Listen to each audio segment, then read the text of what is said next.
Can you make justice to this topic, the future of Nigerian schools in this era of COVID-19? Well, the truth of the matter is that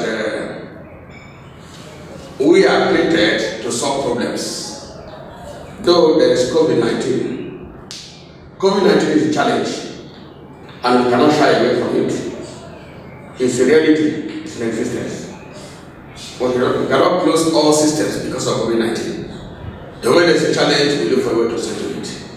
I believe that COVID-19 very soon will become the thing of the past. Not that there are drugs to handle it, but then people are already aware of the whole challenge and how to prevent it. So now that people are aware, if all and sundry put their hands on that, then we can live with COVID-19 like any other epidemics or sicknesses that have ever existed. So Nigerian school will not go into extinct. We will definitely continue because the guidelines to protect people from contacting from the spread of COVID-19. If all school proprietors, if all parents, if all learners, pupils will comply with those guidelines, I don't think there will be a challenge. The issue of social distancing. Before now, we have been having classes that are accommodating 40 students, 45, 50 students. But now that the COVID-19 has come to stay or is in existence, we will have no option than to practically slide the class into half so that the students will be spaced, distance from each other. And in addition to that, we believe that all learners and their teachers must put on face masks, and as well as hand sanitizers. Like in the school already, by the time you are entering, you see that there is a automated hand washing machine that will make sure that anybody that will come to the school have to clean up first. And we make us well, if every student will make use of a hand sanitizer in the classroom, in the hostel, and let it do it, we can make do with that. But we cannot say that let school not go into existence, go into extinct because of COVID-19. But as this has come, it's also opening our eyes to see how we can exploit other avenue of transmitting knowledge, maybe without a physical contact.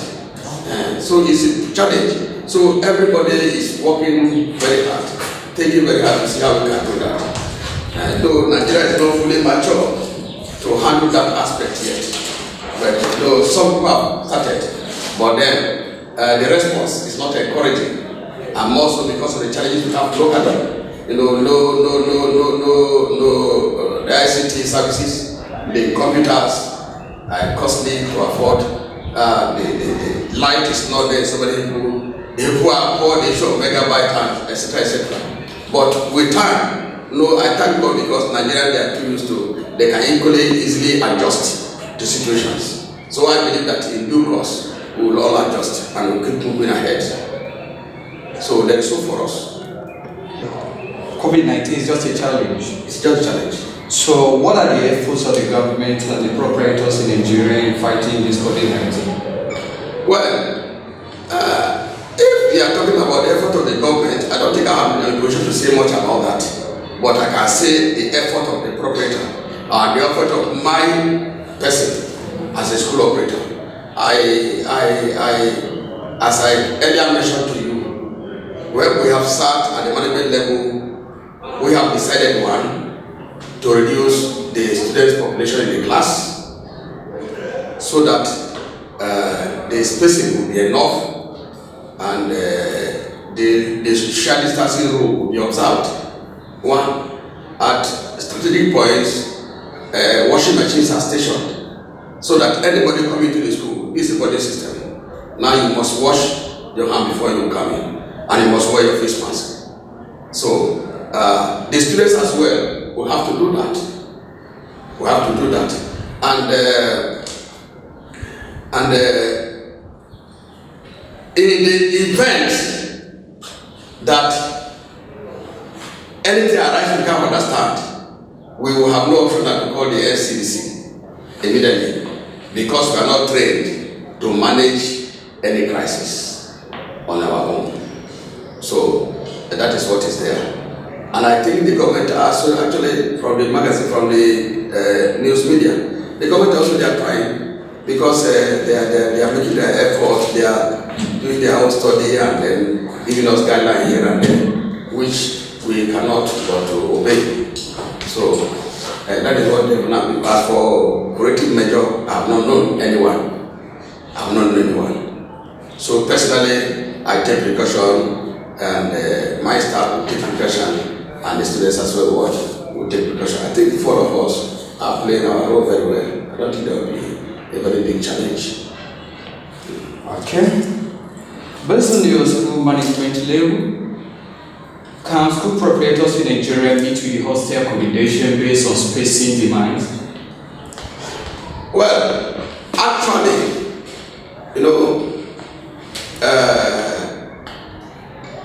in a time like this, we actually need to be supported by the government. But the government in Nigeria don't work like that. They don't work like that, not like other countries. Otherwise, if this issue is on ground, and we're talking about this, even if it is grant that are given to us, so that we can now expand. But if they don't do that, we will have no option than to cut down our intake. Understand? Based on the facility we have now, if we are taking 200 before, we will not take 200 anymore. We will take less than 100, or about 100. So that as we have the population of the learners in their hostels, we have to have it to be able to create a social distancing space. We have to reduce it by 2. So if we do that, then we will make do what we have. And if we are doing that, it means it is bouncing back somewhere, bouncing back on parents. Because definitely they have to pay more. Otherwise, I cannot have the staff salary. I can't reduce it. They are also living in Nigeria. So if you have to provide that service, then definitely we have to reduce population, and then they have to increase the school fees so that we can be able to move forward. You made mention of some countries adopting e-learning processes already.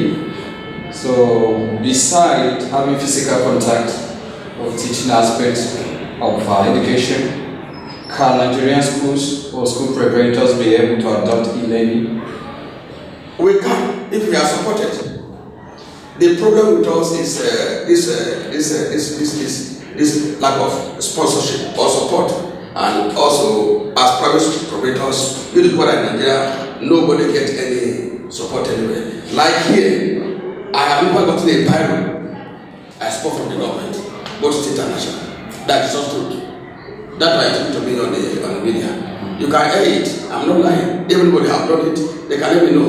But as an employer who is creating job and also developing Bedouin child and Nigerian child, and if they cannot support me, I can only do what I have. I can.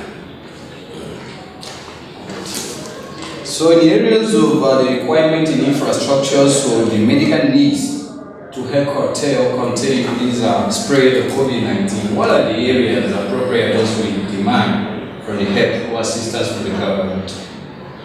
One, we need to put more hostel accommodation, more classroom accommodation. If we must maintain our population for now, more classroom accommodation, more hostel accommodation. But if we cannot put on more facilities, then we will have no option than to have our population. If what's become worse, we may close even admission for a next year completely. We will not have any admission at all to enable us to maintain what we have on ground. Unless there is a help. Based on foregoing, it's like everything is sitting back on parents. So is it possible that parents will be able to afford education in Nigeria if this can be handled well? Well, You see, I was listening to Channel Television and discovered that is the Minister for Transportation. Now, when they were talking about flight in Nigeria, and they have to also observe the social distance in the flight, and because of that, because of this number of passengers, now they have to increase the ticket by 40%. Now, from here to the east, if you go to the east, maybe you take a bus from here to the east, you don't see 3 persons per row.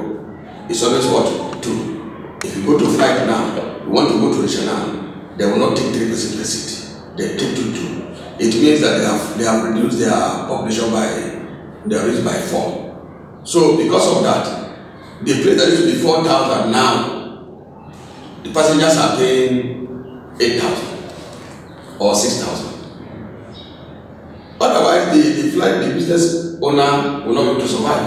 The motor may blow there and come back, and there will be nothing left for him. All will go on free. But to be able to survive, it never had to increase by certain percentage. Well, we are not saying that we are going to increase by 100%. We are also very considerate. We only want to strike a balance where we know that the parents can afford, and we also, it will keep us going. But I believe that we can for that. In summary, you are trying to tell us that our school system in Nigeria still has a future. Yes, definitely. Okay, besides this, do you experience any impact of COVID-19 on your students? On our students? Yes, based on reports you are receiving from parents. No report of anybody who has been infected. We always talking to them with the parents, but there's no report like that. Only that the parents are crying that they are tired with the children at home, so they want to send them back. They are tired, and I say I will not permit that until the government gives a go ahead. I'm not a minister for health. I'm not a commissioner for health. I'm not the governor of the state, so I cannot take a natural decision. I also depend on what they say. They are more professional than myself in that area, so I'm waiting on them. The social or moral impact of this COVID-19 on your students at home? Oh my God. Actually, sincerely, by the time school will resume, not all students will resume. 1, some of them have indulged in activities that really has caught them up in an unfortunate situation, and they will not come back. Because every day when you listen to news, we hear about young people being involved in crime, 23, 21, 18. These are students, definitely. University students, polytechnic students, secondary school students. And some of them will not come back. And some felt like the university students all I have around me. In fact, they don't know when they are going to graduate. They are already tired. And they are deciding to go into another venture, forgetting about what? About school. You remember, the crisis was on, or the university was on before COVID-19. And up till now, there is no headway. Nobody is talking about that. As a student, so I'm talking about, nobody is talking about that.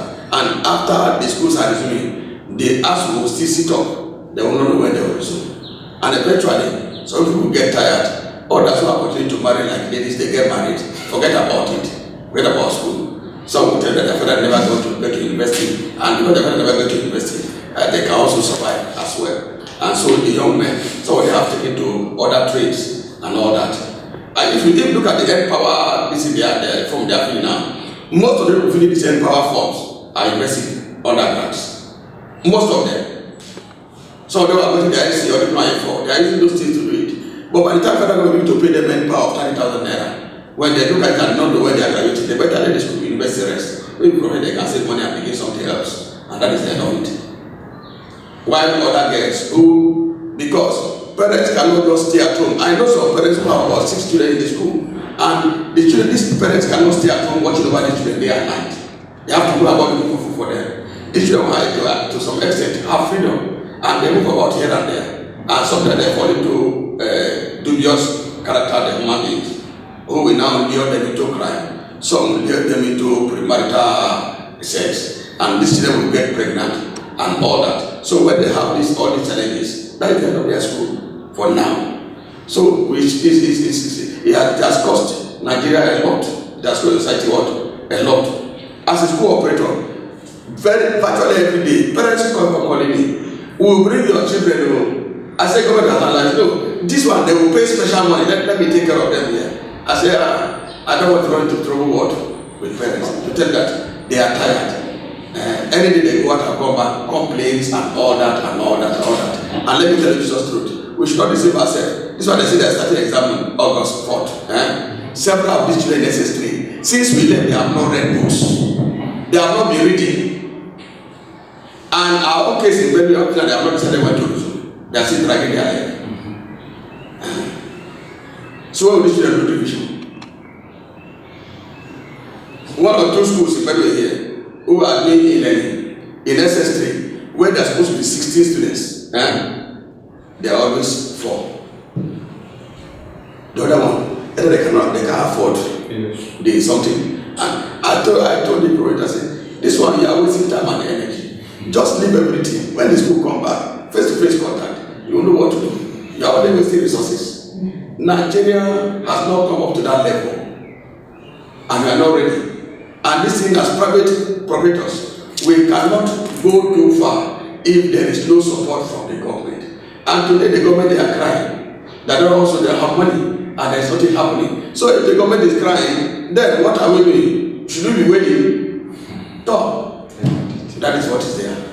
So there is future anyway. But one thing I know that COVID-19 is not going to be forever matter. Very soon it will be like malaria. You know when malaria came up? It was a terrible sickness. You know when tuberculosis came up, it was also the same thing.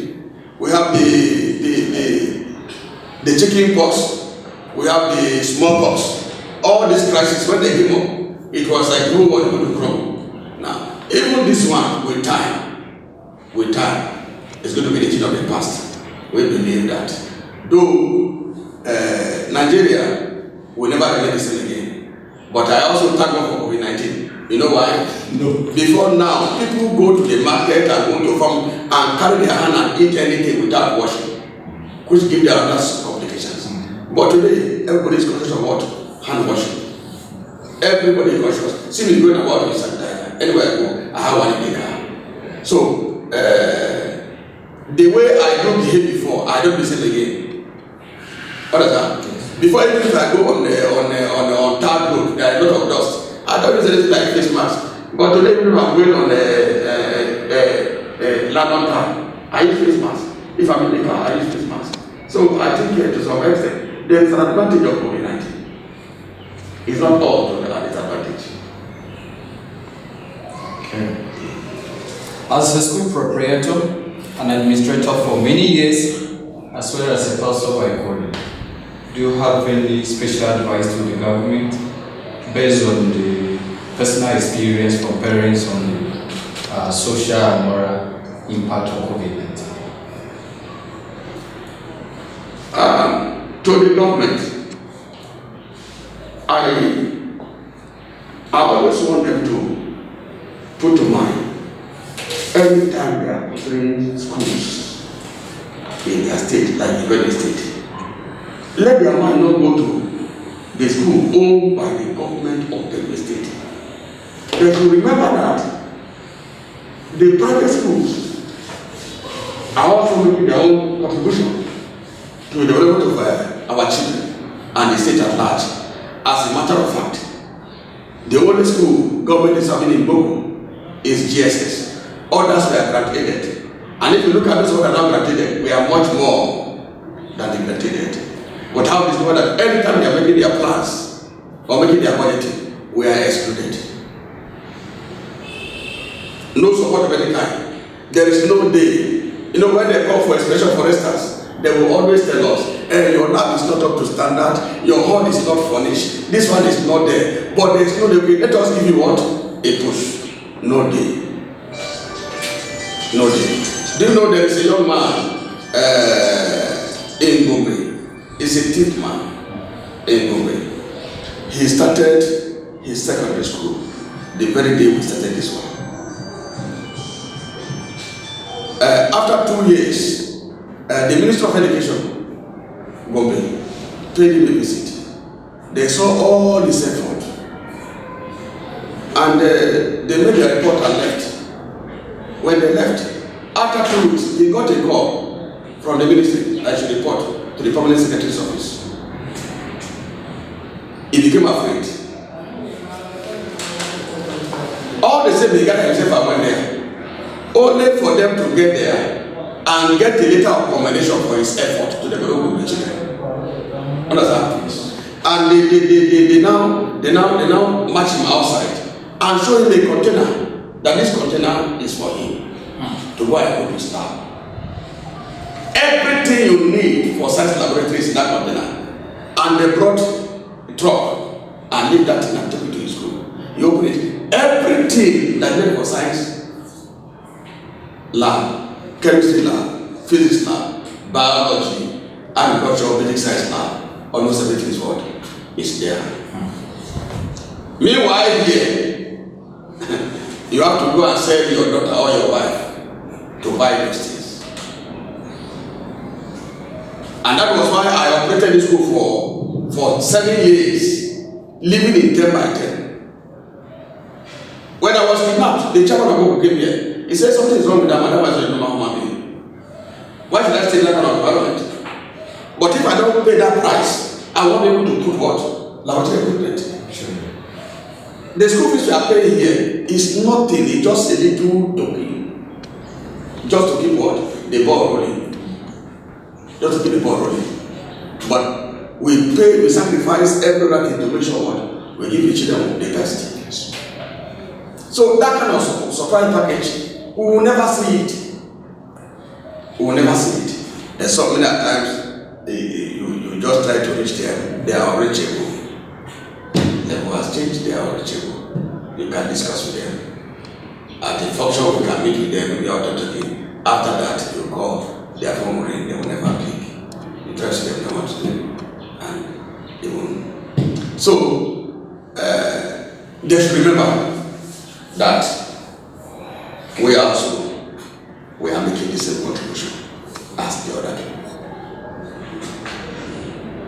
And if there is any way, because we need to keep moving, it's not too late. Like this COVID-19, how many months? This is about the 4th month, am I correct? We have been down. Now, how do you take a private owned school like this who pay their staff? No palliative anywhere. I was able to give them food twice here, my staff. And that's all. At least if the government can pay just 1 month to my teachers, I know they should give me money. Just come straight away. Proprietor, we discovered that, okay, your staff, how are you going with them? Okay, let's have the PV for the past 3 months. We give them. They know the people are paying salary. The money is there. Pay the money to their account. Let the teachers also have hope that they are working for the state. But there's nothing like that. So let them die. No.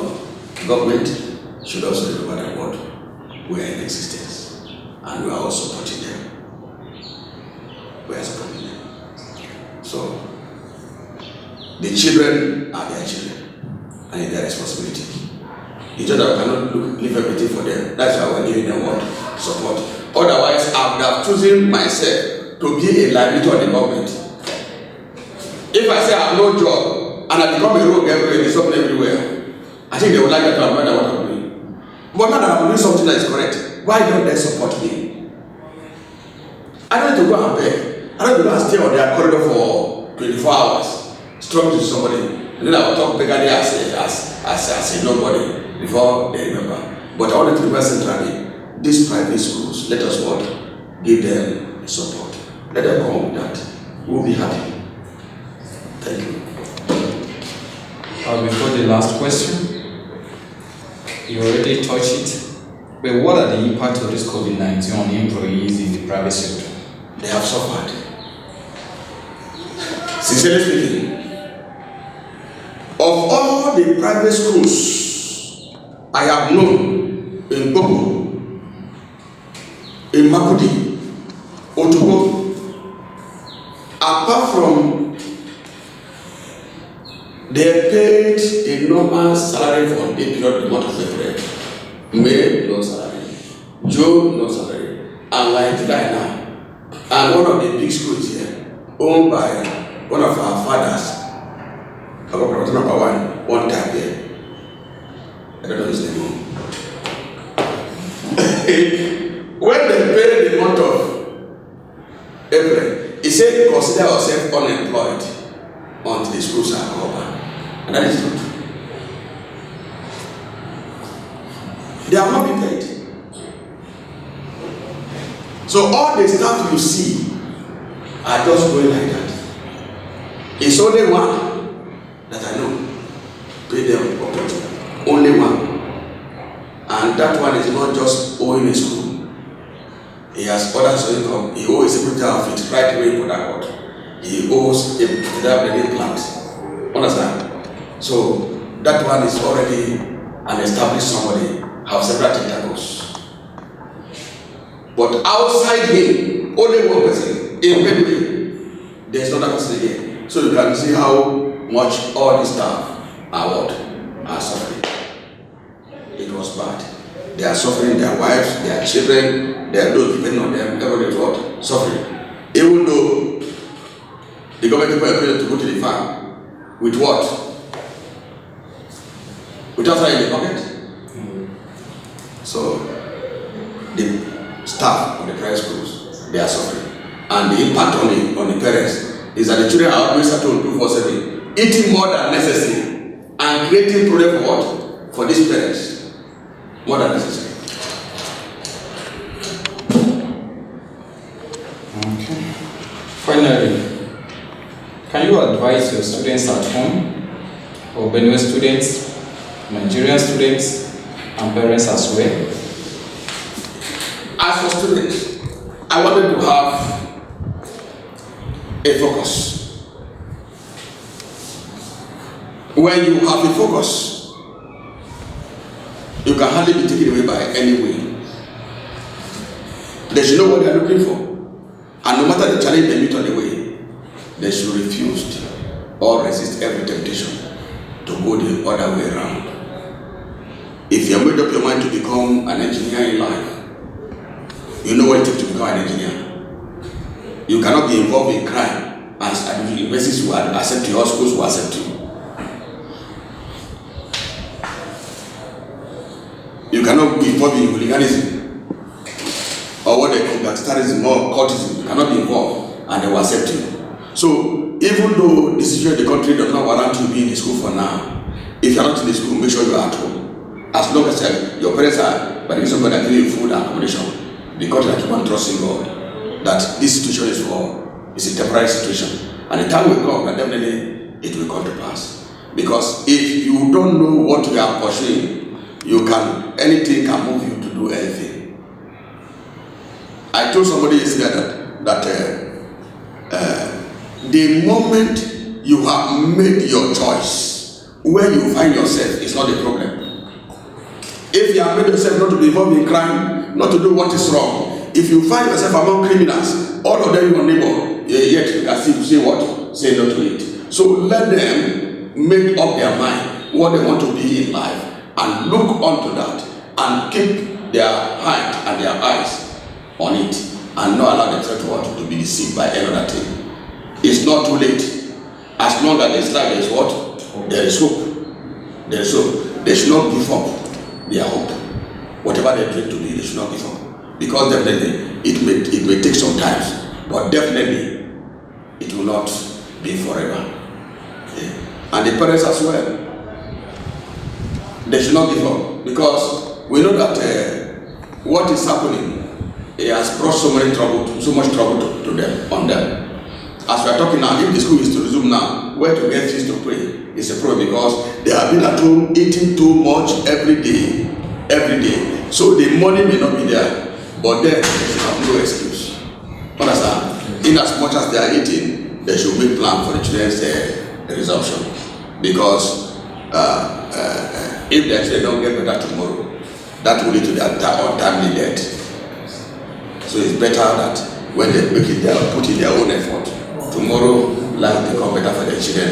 And when their children are prospering, when their children are doing well, it gives them joy. And the inner joy increases their longevity of life. So they should not give up. All challenge is a temporary one. Before you know it, it will not be there again. Not to let the employees in the private sector out, as well as other school proprietors or employers. What do you have to tell them? Well, other school proprietors, we know that this challenge is tough on them, but then they should also remember that their employees are looking up to them, and they should know they are human beings. They should not give deaf ears to their appeal or to their complaint. They should treat them as humans. They should treat them as humans, with them as humans. The employees, they should be patient and take well. And I've been telling my own, you have to think outside the box. Teaching profession is such a good, wonderful profession that number one, it helps you to build a wonderful relationship within and outside. And number two, it also gives you good time to do something extra. Good time. For instance, every 6 weeks holiday, you are free to yourself. It's not true. You can do something extra. You can do something extra. When I was in another classroom, I used to harvest 2 gongoro load of yam here in Gboko. I don't need to go and dig myself. So what I do is that as they are paying my small salary, I'll be investing it on the field, on the farm. So that when the time comes, of course, every investment on the farm is a profit venture. And you make your harvest, you can still and make hundreds of thousands at once. So if you are getting your small allowance, don't just be solving problem with the whole money or liquidating the whole money. You have to make budget, you have to save. You know, one of our major problems here in the Paradafa axis is that we are brought up without a culture of saving. Our culture is get all, blow all. Get all, blow all. When it's not there, everybody is what? Is dying. But when it's there, everybody will eat well and feel what? Good. But those who have a saving culture for investment, no matter how small they get, they have 60%. No matter how small they get, 60%. So that in no time, you can use it for something else that will give you a support. In case of any experience like this again next time, we should not be caught up in the way we are caught up this time around. I think the lesson there is bigger than the suffering. We have learned wonderful lessons. So the employees should, when they come back, they should understand what they are working with their proprietors. Those who are able to pay, those who are not able to pay, they should get it from there, because they can't dig out the money from anywhere. Okay. As a man of God, an educationist, I would like to ask this question. The Bible said everything happens to us for our good. So this issue of COVID-19, what is the good of it? I told you earlier that number one, if I stand on the scale now, I'm weighing 90 kg plus. But when the school was in session, I don't weigh 85. So I have taken a very wonderful time to rest. Very wonderful time to rest. I woke up in the morning, I told my wife, are you happy now? He said, yes, the community has done good. Because I'm always at home now with her. I'm always at home now with her. So, and also as well, personally, it has helped me to revive my walk with God. I had enough time to pray, enough time to study the Word of God, enough time for meditation. It's part of it. And as well, one of the big advantages of COVID-19 is that our people have learned that whatever you are having now, don't eat all, because you don't know what will happen tomorrow. All those who don't have saving culture, they have suffered terribly. Many who have saving fall back on their saving, and they are eating small, but a lot don't have it. In fact, they have seen hell on earth. So it means that everyone have learned the lesson now that no matter what you get, you save what? Small. It's also an advantage. Number 3, if you travel through our villages, you see a lot of farm work. A lot of farm work. Some places that were not cultivated for 10 years, now this year they have done it. I think next year there is going to be food surplus. I think. But we have to be very careful as well. Because when the time for harvest comes, a lot of our people are going to sell their produce cheap because they need cash. And by the time that has happened, within March, April, the price of this thing will jump up. Now the cash is not there for them to buy food again. And when they have their what? They have sold it. So they are still going to fall back to hunger. We have to be very careful with that one. Ask them, that yellow man there is his staff. This is the principal. Ask them. I told them in general there was going to be hunger this year. Did I say so? And when I was paying them December January salary, I said, this money, please use it to buy food in bags. There's going to be hunger. I don't know how it's coming, but I'm perceiving there's going to be hunger this year. Something is happening, there's going to be hunger what? This year. It was when they said close up and every door closed. They now began to remember what I told them. Understand? And as a father, I had to go to my own store and began to feed them. And I feed the community entirely. I brought several bags of beans and maize and gave to the community as palliatives. And some of them said that it was Otum that sent me. Others said it was a one that sent me. But I said, I'm not a politician, number one. And if I'm a politician, this is not my place. And Otum cannot leave all the politicians here and God will send me. So that is what is there. We have learned a very serious word lesson. Number 1, operation go back to the farm. Whatever, I remember a slogan, IBB time, Magina time. He said, whatever your profession, farm. Whatever is your profession, do what? Farm. I think since we have gone back to farm, our little money will make meaning from next year. So that is the advantage of it. Okay. Thank you so much. And finally, the hygiene that we have gone back to is already a very serious word. Advantages. I think doctors will not get too much money from diarrhea and cholera and again, because already have learned to wash out. Thank you so much. You're welcome.